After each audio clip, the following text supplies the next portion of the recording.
Hi hello ನಮಸ್ಕಾರ. ಯಾರೆಲ್ಲ ಈ ವಿಡಿಯೋ ನೋಡ್ತಾ ಇದ್ದೀರಾ ಅವರೆಲ್ಲರಿಗೂ ನಮಸ್ಕಾರ.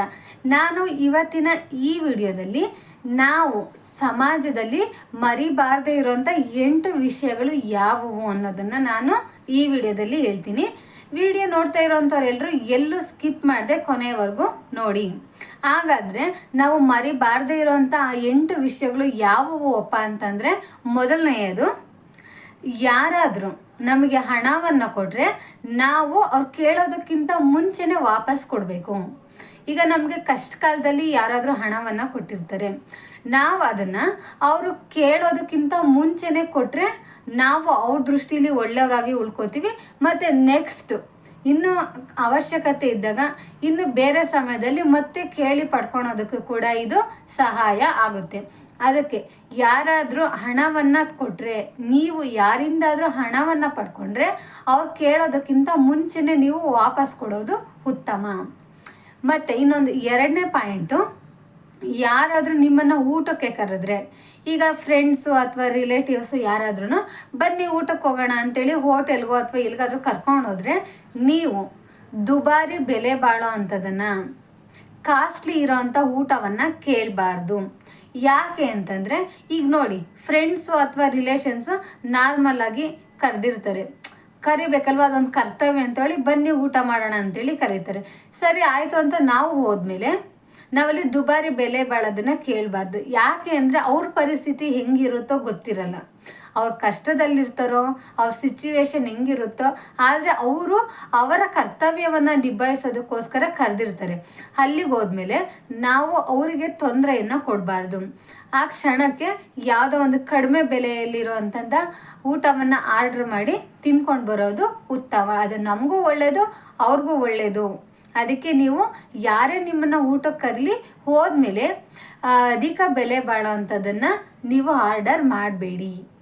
ಮತ್ತು 3ನೇ ಪಾಯಿಂಟ್ ಬಂದು, ನಿಮ್ಮ ಹಿಂದೆ ಬರುವವರಿಗಾಗಿ ಬಾಗಿಲು ತೆರೆದು ಇಡಬೇಕು. ನಮ್ಮ ಹಿಂದೆ ಯಾರಾದರೂ ಬಂದರೆ ಅವ್ರಿಗೋಸ್ಕರ ಬಾಗಿಲನ್ನು ತೆರೆದಿರಬೇಕು. ಈಗ ಎಕ್ಸಾಂಪಲ್ಲು, ನಮ್ಮ ಜೊತೆಗೆ ಯಾರೋ ಫ್ರೆಂಡ್ಸು ರಿಲೇಷನ್ಸು ಇನ್ನೂ ಯಾರೋ ಕೆಲವರು ಬರ್ತಾರೆ, ನಾವು ಮನೆ ಒಳಗೆ ಹೋದ ತಕ್ಷಣ ಬಾಗಿಲನ್ನು ಹಾಕಬಾರ್ದು. ಇನ್ನು ಬರೋರಿಗೋಸ್ಕರ ಬಾಗಿಲನ್ನು ತೆರೆದು ಇಡಬೇಕು. ಅದು ಬರೀ ಬಾಗಿಲೇ ಅಲ್ಲ, ಮನಸ್ಸು ಕೂಡ ತೆರೆದಿರಬೇಕು. ಇದು ನಮ್ಮ ಒಳ್ಳೆಯ ಒಂದು ಉತ್ತಮವಾದಂಥ ಇದು ನಮ್ಮ ಜೀವನದಲ್ಲಿ ಅಳವಡಿಸ್ಕೋಬೇಕು. ಇದು ಒಂದು ಒಳ್ಳೆ ಗುಣ, ಅದರಲ್ಲೂ ಹೆಣ್ಮಕ್ಳಿಗಂತೂ ಇದು ಇರಲೇಬೇಕು. ಅದಕ್ಕೆ ನಮ್ಮ ಜೊತೆಗೆ ಯಾರಾದರೂ ಬಂದರೆ ಅವ್ರಿಗೋಸ್ಕರ ನಮ್ಮ ಮನೆ ಅಥವಾ ಮನಸ್ಸಿನ ಬಾಗಿಲು ತೆರೆದಿರಬೇಕು. ಇದು ನಮ್ಮ ಜೀವನಕ್ಕೆ ಒಂದು ಒಳ್ಳೆ ನೀತಿ. ಇದನ್ನು ಅಳವಡಿಸ್ಕೊಂಡ್ರೆ ನಾವೆಲ್ಲ ಖಂಡಿತವಾಗ್ಲೂ ಚೆನ್ನಾಗಿರ್ತೀವಿ ಅನ್ನೋದು ಇದು. ಮತ್ತು ನಾನು ನೆಕ್ಸ್ಟ್ ಬರೋ ಅಂಥದ್ದು, ಯಾರಾದರೂ ಮಾತಾಡ್ತಾ ಇದ್ದರೆ ಅವ್ರಿಗೆ ಮಧ್ಯೆ ನಾವು ಅಡ್ಡಿ ಮಾಡಬಾರ್ದು. ಈಗ ಯಾರೋ 4 ಜನ ಕೂತು ಮಾತಾಡ್ತಿರ್ತಾರೆ, ಆವಾಗ ಮಧ್ಯದಲ್ಲಿ ನಾವು ಮೂಗು ತೂರಿಸೋವಂಥ ಕೆಲಸವನ್ನು ಮಾಡಬಾರ್ದು. ಆವಾಗ ಏನಾಗುತ್ತೆ ಅಂದರೆ ಅನಾವಶ್ಯಕವಾಗಿ ಕಿರಿಕಿರಿ ಆಗುವಂಥ ಸಂದರ್ಭ ಬರುತ್ತೆ, ಅವ್ರಿಗೂ ಬೇಜಾರಾಗ್ಬೋದು. ಅಥವಾ ಅವ್ರು ಯಾವುದೋ ಒಂದು ವಿಷಯದ ಬಗ್ಗೆ ಡೀಪಾಗಿ ಮಾತಾಡ್ತಾ ಇರ್ತಾರೆ, ಆಗ ನಾವು ಅವ್ರಿಗೆ ಡಿಸ್ಟರ್ಬ್ ಮಾಡ್ದಂಗೆ ಆಗುತ್ತೆ. ಅದಕ್ಕೆ ಯಾವುದೇ ಕಾರಣಕ್ಕೂ ಯಾರಾದರೂ ಮಾತಾಡ್ತಿರ್ಬೇಕಾದ್ರೆ ಅವ್ರ ಮಧ್ಯೆ ನಾವು ಮಾತಾಡೋದಾಗಲಿ ಅಡ್ಡಿ ಮಾಡೋದನ್ನಾಗಲಿ ಮಾಡಬಾರ್ದು. ಮತ್ತು ಮುಂದಿನ ಪಾಯಿಂಟ್ ಯಾವುದು ನೋಡೋದಾದರೆ, ಸಹಾಯ ಮಾಡಿದವರಿಗೆ ನಾವು ಧನ್ಯವಾದಗಳನ್ನು ಹೇಳಬೇಕು. ಈಗ ಯಾರಾದರೂ ನಮಗೆ ಸಹಾಯವನ್ನು ಮಾಡಿದಾಗ ನಾವು ಅದಕ್ಕೆ ಕೃತಜ್ಞತೆಯಾಗಿ ಥ್ಯಾಂಕ್ಸನ್ನು ಹೇಳಬೇಕು. ಇಲ್ಲಾಂದರೆ ಏನಾಗುತ್ತೆ ಅಂದರೆ ನಮಗೆ ಅಹಂಕಾರ ಅನ್ನೋದು ಬಂದ್ಬಿಡುತ್ತೆ. ನಾವು ಅಹಂಕಾರಿಗಳಾಗಿ ಅವ್ರ ದೃಷ್ಟಿಲಿ ಕಾಣ್ತೀವಿ. ನಮ್ಮ ಕಷ್ಟ ಕಾಲಕ್ಕೆ ಯಾರಾದರೂ ಸಹಾಯವನ್ನು ಮಾಡಿದ್ದಾರೆ ಅಂದರೆ ನಾವು ಅವ್ರಿಗೆ ಥ್ಯಾಂಕ್ಸ್ ಹೇಳೋದ್ರ ಮೂಲಕ ಅವರು ಮತ್ತು ನಮ್ಮ ಮಧ್ಯೆ ಇರೋವಂಥ ಒಂದು ಸಂಬಂಧವನ್ನು ಇನ್ನಷ್ಟು ಗಟ್ಟಿಯಾಗಿ ಮಾಡ್ಕೊಳೋದಕ್ಕೆ ಇದು ಒಂದು ಸಹಕಾರಿಯಾಗಿ ಆಗುತ್ತೆ.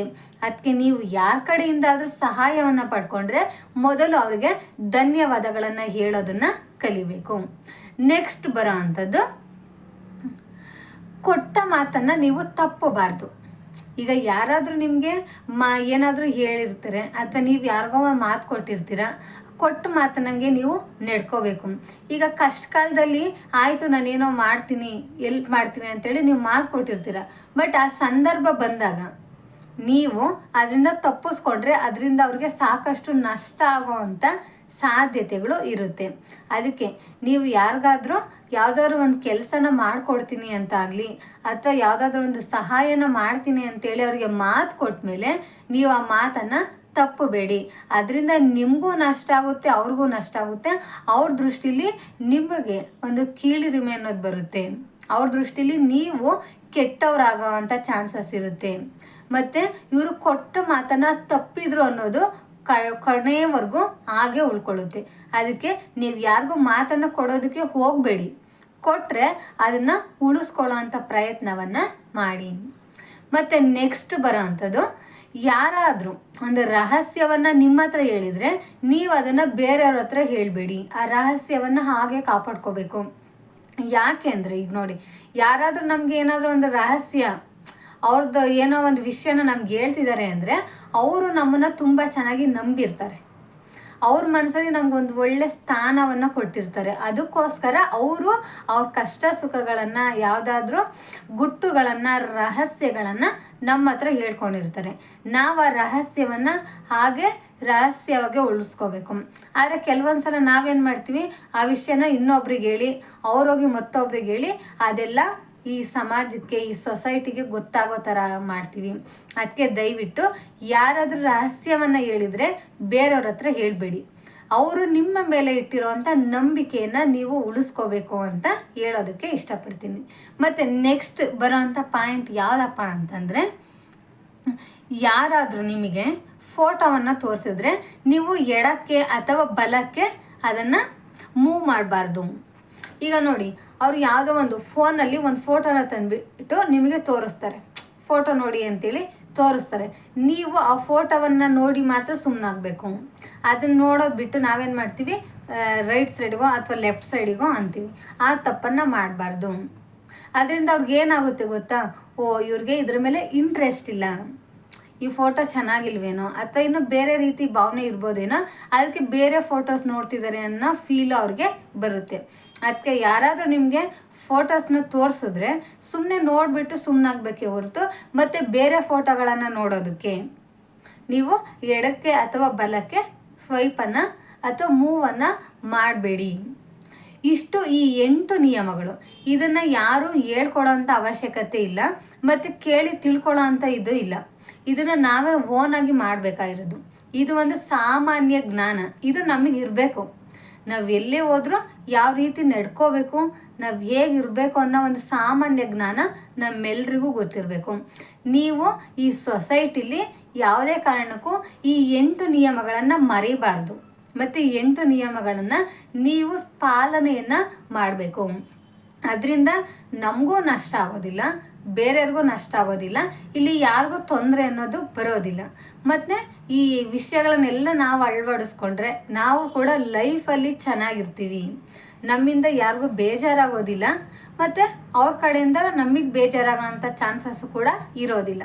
ಅದಕ್ಕೆ ಏನೇ ಆಗಲಿ ನೀವು ಈ 8 ನಿಯಮಗಳನ್ನು ಮರಿಬಾರ್ದು. ಇವನ್ನು ನೀವು ಎಲ್ಲೇ ಹೋದರೂ ಸರಿಯಾದ ರೀತಿಲಿ ಪಾಲನೆ ಮಾಡಬೇಕು ಅಂತ ನಾನು ಈ ವಿಡಿಯೋದಲ್ಲಿ ಹೇಳೋಕ್ಕೆ ಇಷ್ಟಪಡ್ತೀನಿ. ಈ ವಿಡಿಯೋ ನಾನು ಹೇಳ್ದಂಥ ಈ ಎಲ್ಲ ನಿಯಮಗಳು ನಿಮಗೂ ಸರಿ ಅಂತ ಅನಿಸಿದ್ರೆ, ವಿಡಿಯೋ ಚೆನ್ನಾಗಿದ್ರೆ ದಯವಿಟ್ಟು ಲೈಕ್ ಮಾಡಿ, ಶೇರ್ ಮಾಡಿ ಮತ್ತು ಸಬ್ಸ್ಕ್ರೈಬ್ ಆಗಿ. ಏನಾದರೂ ಹೇಳಬೇಕು ಅಂತ ಅನಿಸಿದ್ರೆ ಕಮೆಂಟ್ ಬಾಕ್ಸಲ್ಲಿ ತಿಳಿಸಿ ಅಂತ ಹೇಳೋಕ್ಕೆ ಇಷ್ಟಪಡ್ತೀನಿ. ವಿಡಿಯೋ ನೋಡ್ತಾ ಇರೋಂಥವ್ರೆಲ್ರಿಗೂ ಧನ್ಯವಾದಗಳು. ಜೈ ಹಿಂದ್, ಜೈ ಕರ್ನಾಟಕ ಮಾತೆ.